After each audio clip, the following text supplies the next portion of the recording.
Hey guys, Josh here, and today I am bringing you a guide to some very dead content, I would have to say, and that is the fishing trawler. Now, a lot of you wouldn't have done this, a lot of you will never do this. However, it is something that I did. I know it's not a trim completionist requirement, but it's something that I did to get the shark tooth necklace, which I will cover at the end of, after the minigame guide. But first off, I'll just cover how to get their items used and go through a full length game of Fishing Trawler.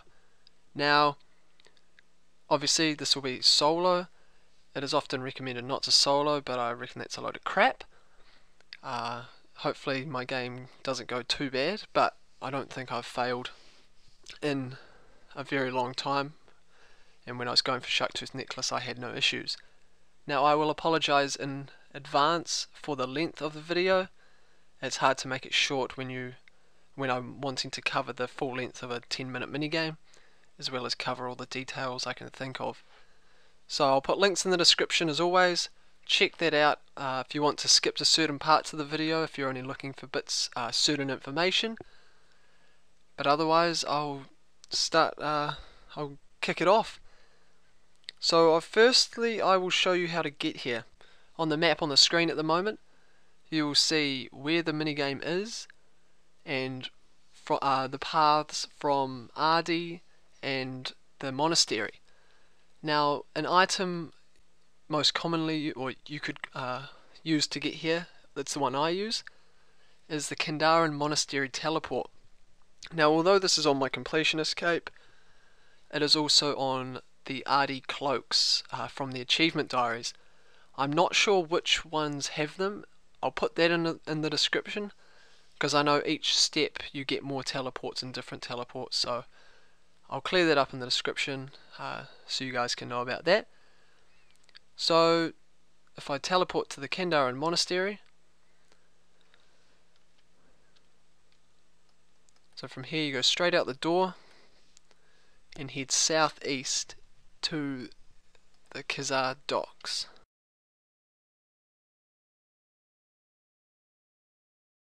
So as you can see, we're more or less back to where we started. Now the next part I will look at is the items required. So you need bailing buckets. This is to clear the water out of the boat. Rope, used to fix the net. If the net's ripped you won't catch fish, so obviously you need to keep repairing it to make sure you get fish. And without a net you won't be able to get pieces of the Sharktooth necklace. And swamp paste. Swamp paste is used to fix the leaks, which ultimately stop your boat flooding. Now this shopkeeper is my go-to guy for in-between trips. I recommended inventory is what I have here. This is what works well for me. It's a good amount of rope that I never really run out of. Can't have enough swamp paste, even though 1900 is more than enough. Like you're not going to use that much in one trip. And noted rope. So say I've just finished a trip, I come here and say I buy the rope, I buy 10, and that's only going to fill up to here. Sell some rope, buy it back, no worries. And swamp paste, I think it stocks up to 500, which you can fill up with here. Just buy those. And bailing buckets. Now you buy them from this guy as well. Make sure to buy these bailing buckets and not just the normal buckets. Obviously they look the same. 8 GP difference. But you don't want to get onto the boat and then be spam clicking a normal bucket, because nothing's going to happen. So anyway, now that we've got that, we'll head through to the beginning of the minigame. Okay, so here is the start, I guess, of the Fishing Trawler minigame. You just go to the east of the docks and here you go. So if I cross the gangplank, now coming up on screen now is a list of the level requirements. 15 fishing to just play the minigame, which is not really much of a requirement, so that is no worries. And other than that, it is just different level requirements for the different types of fish. Now the tiger shark, the manta ray and the sea turtle are all unique to this minigame. So any ones in game that you find, any raw ones I should say, because obviously you can get cooked manta ray from God Wars and probably other places as well. But yeah, this is the place where you can get them raw. Let me know in the description, in the comments, sorry, if you have soloed and you approach it differently to how I do. I'm by no means saying this is the correct way or the best way. It is just a way that has worked well for me, and I would hope it would also work well for you. I didn't use any guides when I got started because I didn't find the guides helpful. So I took it upon myself to teach myself, and I feel it worked quite well because I don't think I really ever failed once I got the hang of it. Alright, so now we're on the boat. As you can see on my ability bar, empty bucket and full bucket. We don't have to worry about that until the water fills up, and straight away the net rips. Now, as we get into it a bit further, you'll see that I don't always run to fix the net, and it's ripped again. This is going to be quite an annoying trip if it keeps ripping that fast. But yeah, early on you can keep repairing the net as the water level is so low. However, as you get along the 10 minutes or the trip, wow, 3 times in the first minute. As you get along, the water level will rise, so you don't repair the net straight away, as you opt to lower the water level instead. Okay, this is going to end up being... God, that'd be right. You video it and then it all turns to crap. So yeah, that net's having a horrible time. So this is where the water level on the bar up here, this is where it will fill up with water soon. So obviously up until that point you don't need to worry about bailing. Now the 2 bars up the top, the blue one, when that fills up, that is when your boat will drown, and the green is your activity bar. As long as that is full, then nothing to worry about. However, when you solo, no problems, as if you're inactive while you're soloing, you're going to drown anyway. It's just to stop people leeching in teams so that everybody pulls their weight really. And that is the 5th net already. Crazy. Okay, now in terms of bailing, so I've got 8 buckets. When one bucket, say when all the buckets are about to be full, I swap over and empty them. This is because there is a slight delay. So say if we fill up now, I go 2, 2, 2, 2, 2 to empty them, and when they're almost done, swap to 1.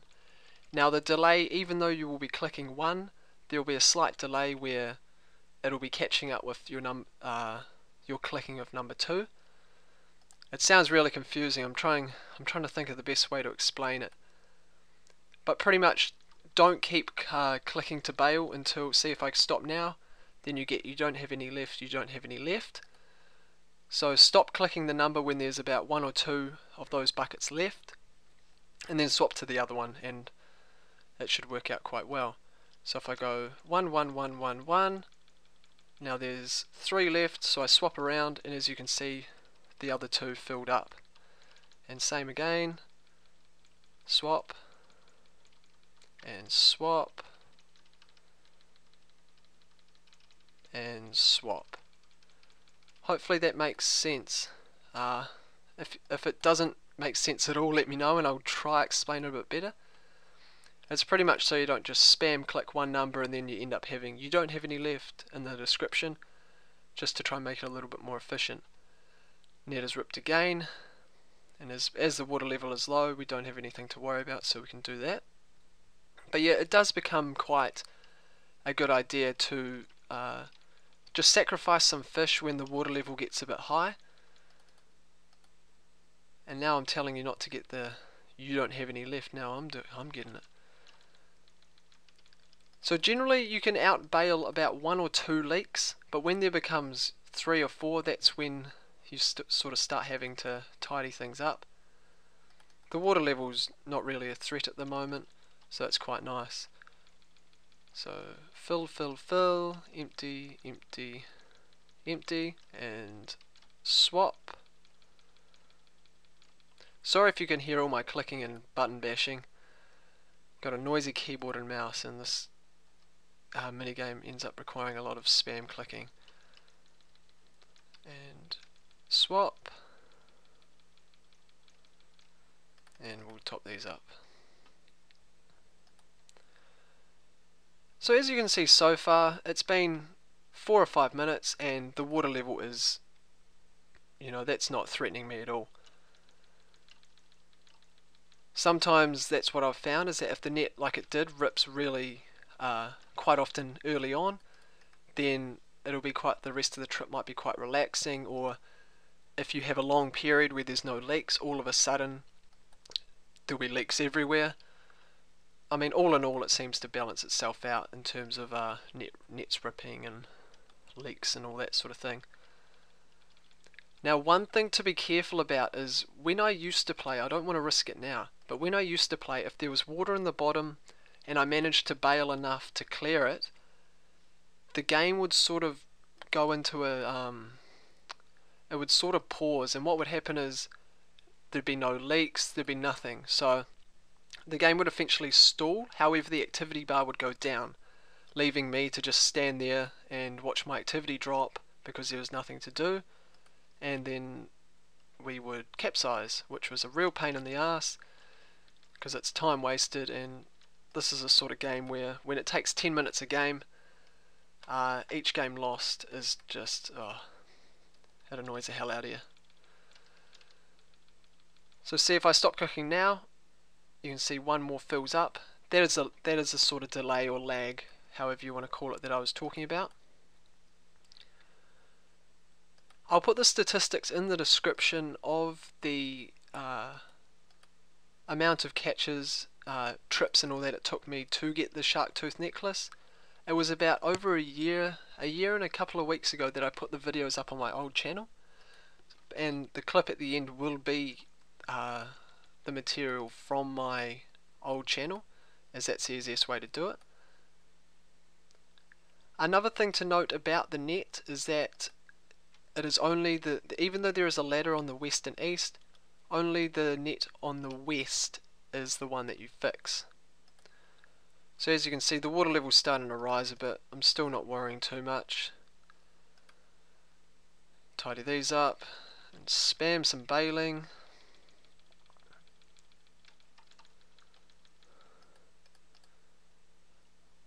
World 116 is the world that you would want to look at if you were going to hope for a team.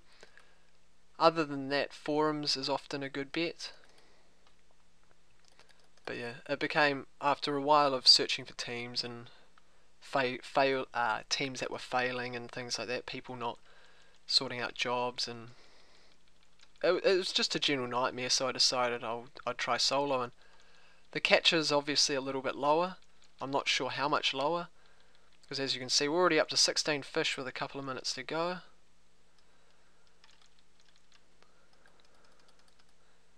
And you would have noted the activity bar solo, like I said, is nothing to worry about. That is not pretty much stayed at the top the whole time. Net's ripped again. Water level's getting a little bit higher. However, considering there's only 2 minutes to go and I've got 17 fish, I mean, if I sacrifice, if I leave the net ripped for a bit, I don't mind, because 18 fish, I'm happy with that. So now it's pretty much about damage control and just keeping that water level down so that we don't capsize 2 minutes short of finishing the trip. Sorry if I'm sort of rattling on a little bit too much. I'm trying to sort of commentate how I go, and as you, it's a lot faster, a lot better I should say, to watch a full game as opposed to just telling you guys how to do it without showing you. See, so if I go up the east ladder here, there's nothing to do around here except search a crate, which has, well, you can't even reach it. But yeah, so the net, no net on the east, so run round to the west, and there we go. 19 fish. So ticking along very nicely, and of course the net rips again. So we've got about a minute to go. May as well clear the net, see if we can hit 20.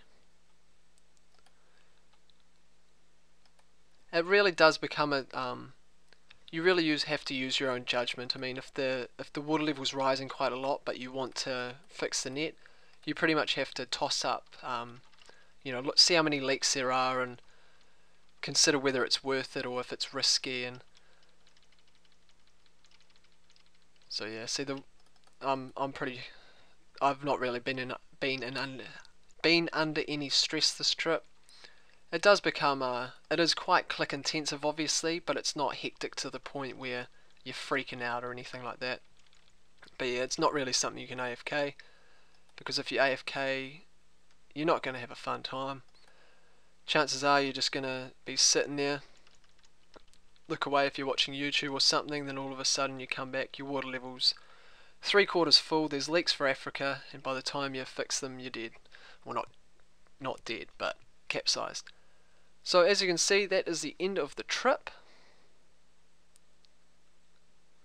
So back to Port Khazard. Now when you finish a trip, you arrive here. To get your loot, you go to Inspect Trawler Net. And as you can see, we got some interesting little catches. So we got gold ore, cut sapphire, 8 raw sea turtle. So I'll just put those straight into the bank. 13 raw Manta Ray, glistening shell, and a raw tiger shark. Now, for each catch you get on the boat, you get an item. So I'm not sure whether the more catches increases your chance of a shark tooth piece or shark tooth, but yeah. So that glistening shell I will show you in a minute. I should have probably put it in my inventory, but anyway. So like I said before, once you finish this, if you're going to go straight back out, what I would do, well, I'd drop these for a start. I'd go to the general store, trade the shopkeeper, so I'd buy his 10 rope. Oh, pin number, just a second. Okay, so we got the 10 rope, obviously, oh, one more, and I'd just sell 5 rope, buy 5 back, and we got a full inventory of rope. Now this is what has worked well for me.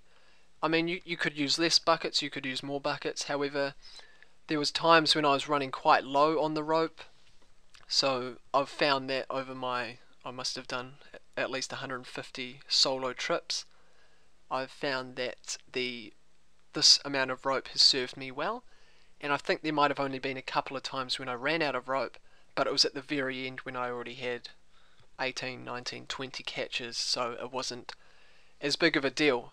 However, if you only take 10 rope and you run out and you have horrible luck like I was at the start, and before you know it you found yourself with 5 minutes to go, no rope, and only 8 or 9 catches, sure it's still 8 or 9, but if you're only effectively catching fish for half of the time, which isn't ideal. So yeah, that is the general gist of the game. If you have any questions, let me know. I'll do my best to help you guys out. Like I said, I don't know how many people actually do Fishing Trawler. My guess is not a lot, since it is really hard to, I never really see anyone else doing it. So I'm curious to see how the feedback on it, and see if any of you guys actually have done it. So if I will head up to the bank and I'll get my shark tooth necklace out. The video after, and the glistening shell. The video after this will be it's quite an older video. It'll just have me making the shark tooth necklace, and it'll also show the loot that I got when I was going for the it'll also show the loot that I got when I went for the shark tooth. So where's this necklace? Tooth necklace, so we got that. And this glistening shell. Okay. So with this glistening shell, if we listen to that, you listen to the ocean and hear whispers of greater success in your next fishing trawler game. So the idea of that is that next time you go to fishing trawler, you will get more XP. However, it's a bit dodgy because the more XP they're talking about is not a lot. I'm not actually sure. There, I got 983 XP for that fishing trip. You can see up the top right. So 10 minutes, 983 fishing XP.